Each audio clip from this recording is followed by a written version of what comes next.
Вот костерчик будем разводить. Сейчас а то комары заели. Комаров много.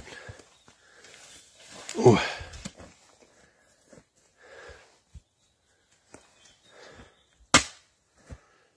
Береста сейчас хорошо снимается. О, какие листочки. А сейчас под жопку подстелим, чтобы жопа не мерзла, на сидушечку. Называется поджопники. Как называется? Поджопники. Природные. Не промерзает ничего от бересты.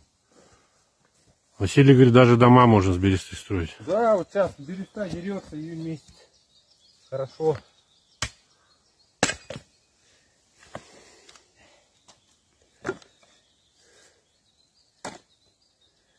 Так, надо что-то посушивать.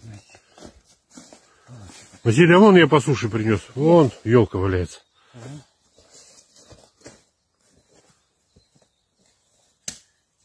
То береза сырая, то она сразу не загорится смаху. Ее надо разжигать. Ну потом зато загорится, все горит конкретно. И жар от нее. Искры не летят и угли не летят. Да, искры не летят, угли не летят. Можно спать возле нее смело. Плавно горит, и все.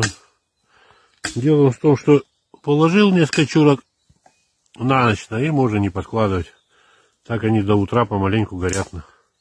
Дым идет, все, зверь боится, не подойдет.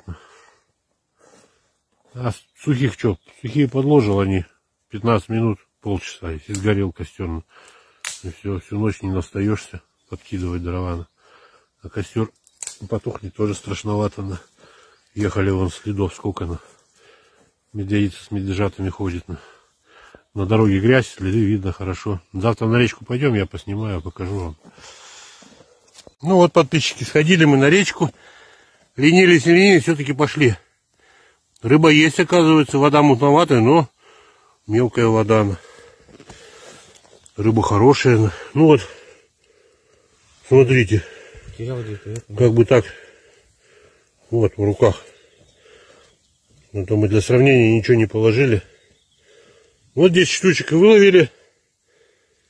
Сейчас поочистим, засолим.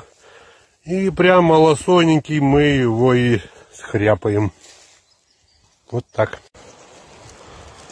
Вот, ребята, такая рыбка у нас хорошая.